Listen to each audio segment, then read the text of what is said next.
COVID-19, why you do this to me? I really don't like being stuck in quarantine. I have no toilet paper, I don't even have a snack. Hey, coronavirus, I want my life back. Hello, my name is Kevin Fragish. I am your host who is not here. That's right, I'm taking the day off. You are probably shocked to see that I'm still wearing the same clothes as yesterday. That's terrible. I recorded this. Parker is still here, though, so your comments will still be coming up on the screen. Oh, Mike. Oh, Carmen. That's silly. See, I can see the future. Yeah, I'm just taking a day off. This is show number 80, though. 80! Holy cow. It looks like 100 may not be all that unreasonable. Hope everybody is having a great day. And what I've chosen to do today is I sort of dug up some stories that I kind of like doing, and I did for YouTube mainly. Didn't get a lot of exposure, so I thought, hey, I'll share some of them with you, including coming up in a bit, a real nice surprise for my mom. So that's still to come, but we are still going to do grateful. So let's see what you are grateful for today. Oh, yeah. Good, yeah. Keep filling him in, Parker. Keep filling him in. Yeah. Keep telling us what you're grateful for. It is a wonderful way to stay positive. It is a wonderful way to look at the world differently. And I would like to know, since we started doing this, has anyone noticed a difference in their attitude? Maybe a different outlook on life? Of course, most of you are pretty positive, I find, in the messages as well. So, as usual, thank you very much for sharing what you are grateful for. And now, on with the clip show. Yay! First story I'm going to take you to right now is a story I did. I had broken my foot a while back, and I got a scooter because last time I did break my foot before, several years ago. I ended up just sitting around because I hated the crutches, right? I hated the crutches. So I got a scooter, which I miss. It's fun to go around in a scooter. So I did a series called Scooter Kevin. It was a chance to sort of go and look at different parts of Toronto. It also talked about accessibility issues, so that was kind of interesting. I love Mount Pleasant Cemetery, and that may sound unusual, but if you've never been there, it is so alive. People jog through there, picnic in there, just walk through it. It is beautiful. It has some very, very famous residents, though. So here's Scooter Kev's visit to Mount Pleasant Cemetery. You've probably only seen it from the windows of a subway as it pulls into Davisville Station. Arguably, this is one of the most peaceful places in the city. And ironically, more history lives here than anywhere else in Toronto. So let's go into the gates of Mount Pleasant Cemetery.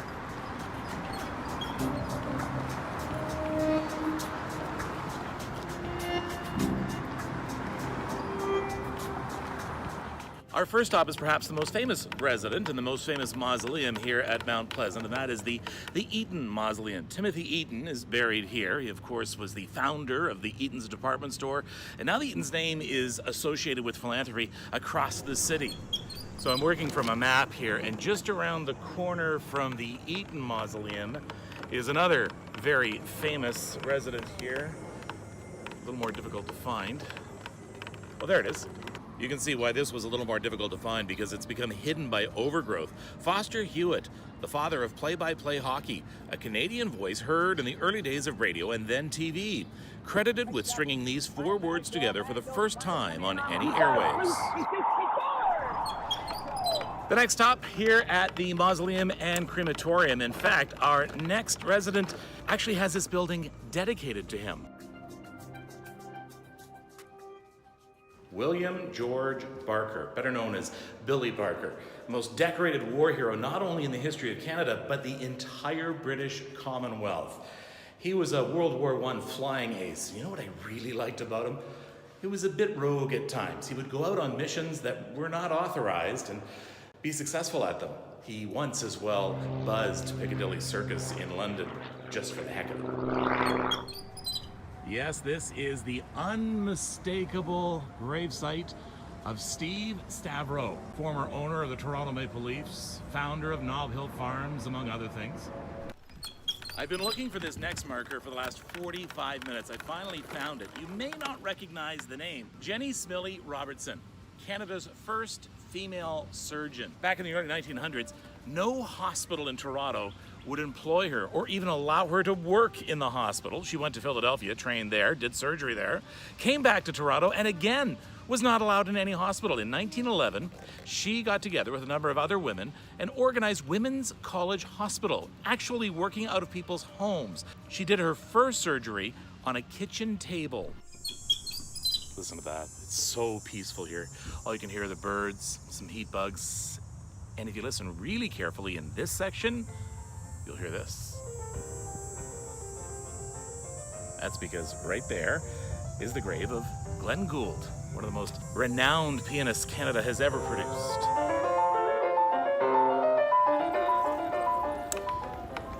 This is section 29 of the cemetery, and this, in a very prominent spot, is a prominent marker for a very prominent man, Frederick Banting, the discoverer of insulin.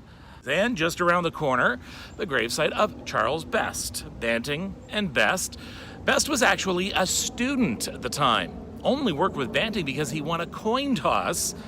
Did not receive the Nobel Prize alongside Banting, though, and that to this day is a controversy. I'll preface this next one with who is Canada's longest serving Prime Minister at 21 years, 154 days. Well, he's buried right here. William Lyon Mackenzie King is the man that got Canada through the Second World War. Wow, this final grave that I was looking for, I've been looking for the last hour. I can see why I had a hard time finding it. Yes, behind this overgrowth is the grave of Big Daddy, the first chair of the Regional Municipality of Toronto. In fact, a name you probably curse every day if you're a commuter. This is the grave of Frederick G. Gardner of the Fred Gardner Expressway.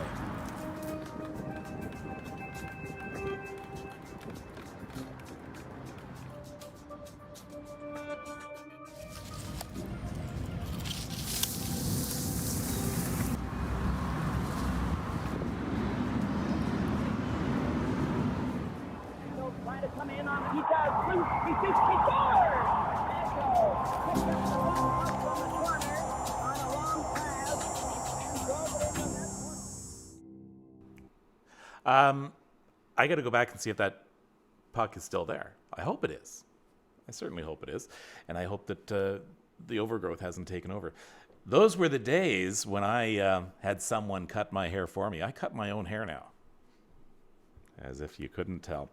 The day after I got my cast off my foot, it was a walking cast. The day after, the doctor told me, take it easy for a few weeks. Keep that foot up. This is what I did the next day on a trip out west.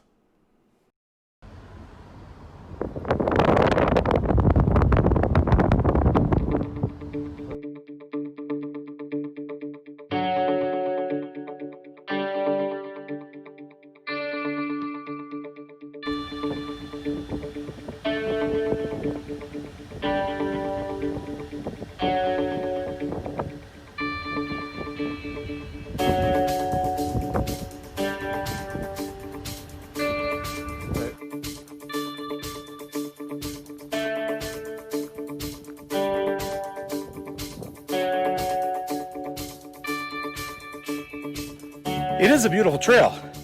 Too many trees? Yeah, too many trees. So tell you what, let's go up there above the tree line.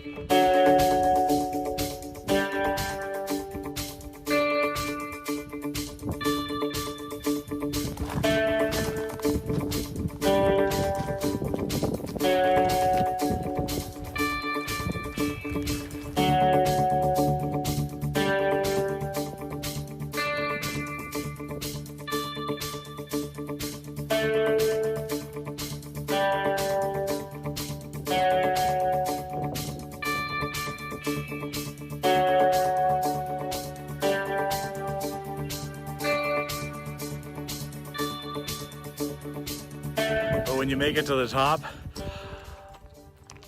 breathtaking, heart-stopping, honestly, and not just because I'm out of shape.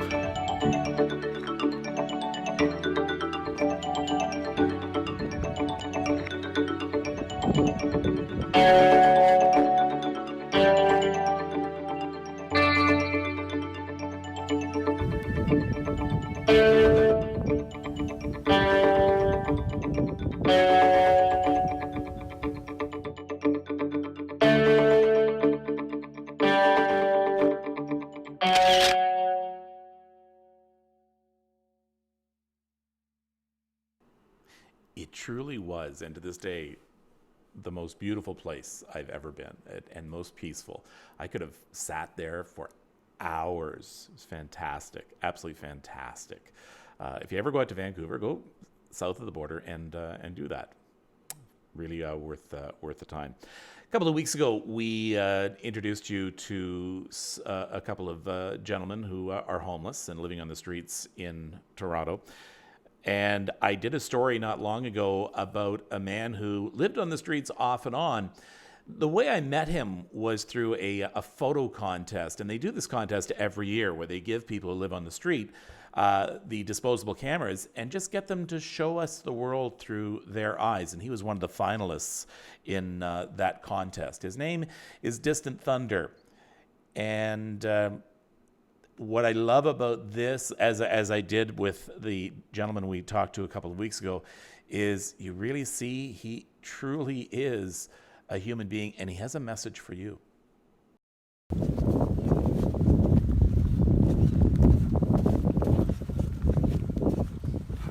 It's soft on the feet. I walk a lot. I'm a descendant of people who walked across this country, across this land, before this land was Canada.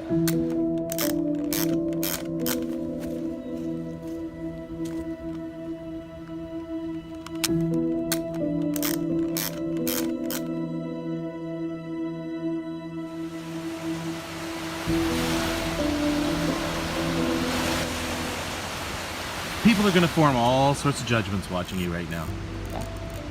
What do you want them to know about you, to think about you?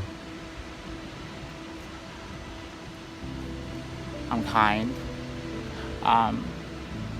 I've made decisions that hurt myself, and yes, I've hurt other people. People judge, yes, and if this is all you see, okay, that's great. But if you want to take a second and talk to me, and then maybe make another judgment, because I'm a good person.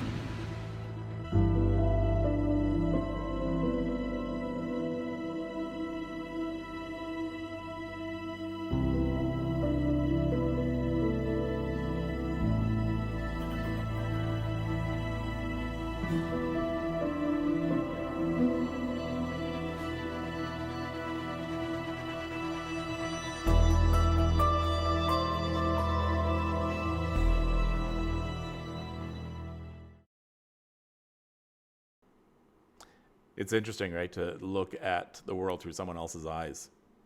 We need to do that more often. One more video to share with you right now, and this was a lot of fun. I grew up in North Bay, as you know. It was home to Canadian Forces Base North Bay. It was, at the time, one of the most important air bases, not only in Canada, but in North America. It was home to the Electronic Warfare Squadron, 414 Electronic Warfare Squadron.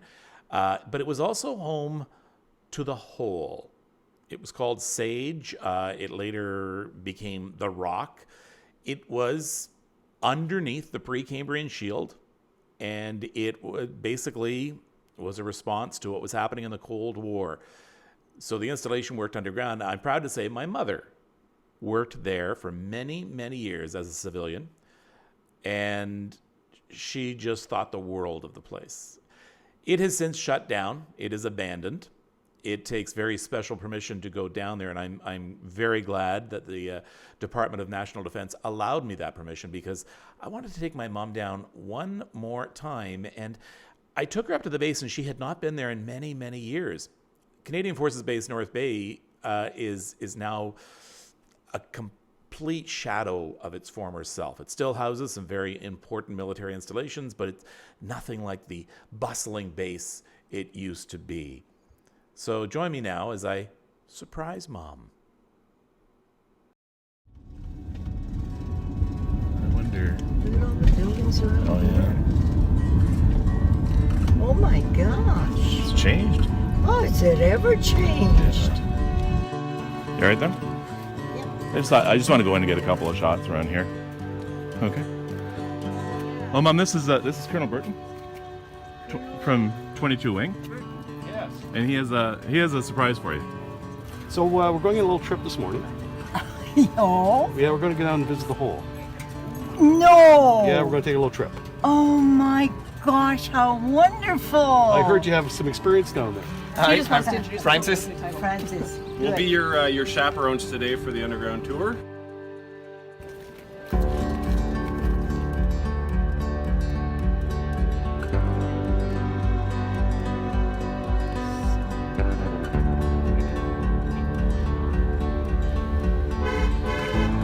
Probably the smells and things that are bring you back. There's the platform where we used to wait for the bus. Yeah. Foggy. Look at that, it's foggy foggy. as well. Oh yes, because you were allowed to walk Yeah. to the south. And we'd have fire drills and we'd have to walk a set of tunnel. Oh, I remember that. So I'm going to give you the preferred treatment here today. Typically, I don't drive all the way up. Oh, welcome back. Well, thank you very much.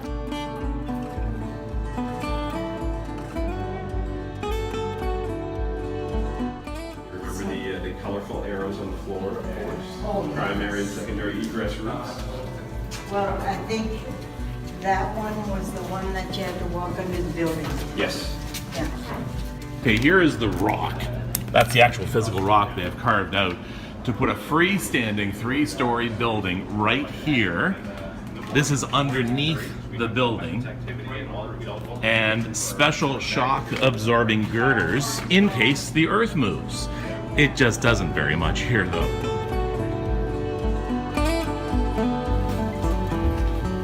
This is where all the magic happened. Oh my gosh. It is beautiful. Oh, it is. So of course, as you remember, we had consoles all the way down one side and All the other way. side. And everyone sat on chairs that rolled in. Oh, absolutely. Yes. This really brings back a lot of memories.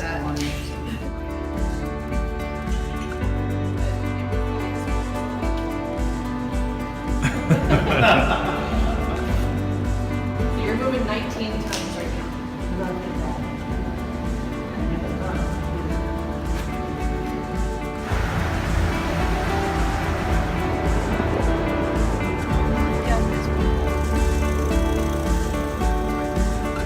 Oh, this was absolutely the most delightful surprise. Thanks to you. Great reminiscence. It's been a pleasure. Thank you.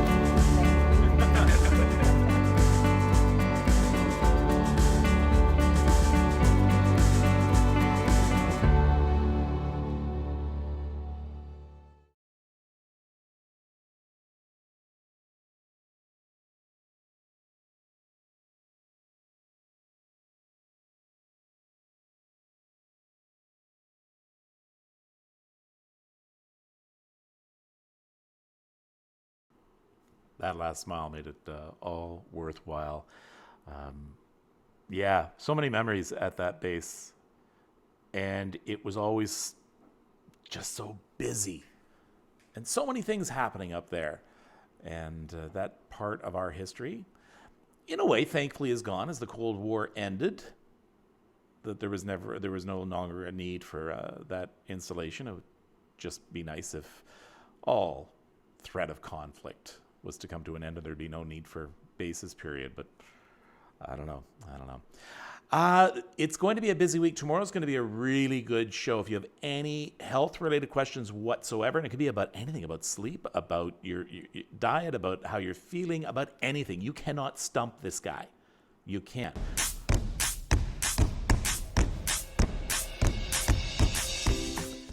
Tomorrow, he is one of the leading alternative health experts in the country. Bryce Wild will be joining me. Then on Wednesday, I love this woman. She's a life changer, literally. Marsha Brown runs Trust 15 in North Etobicoke for at-risk kids. Thursday, my buddy Mike Pinball Clemens will be joining us for some motivation. Also coming up in the next little while, our natural health guru, Joy McCarthy, will be joining us.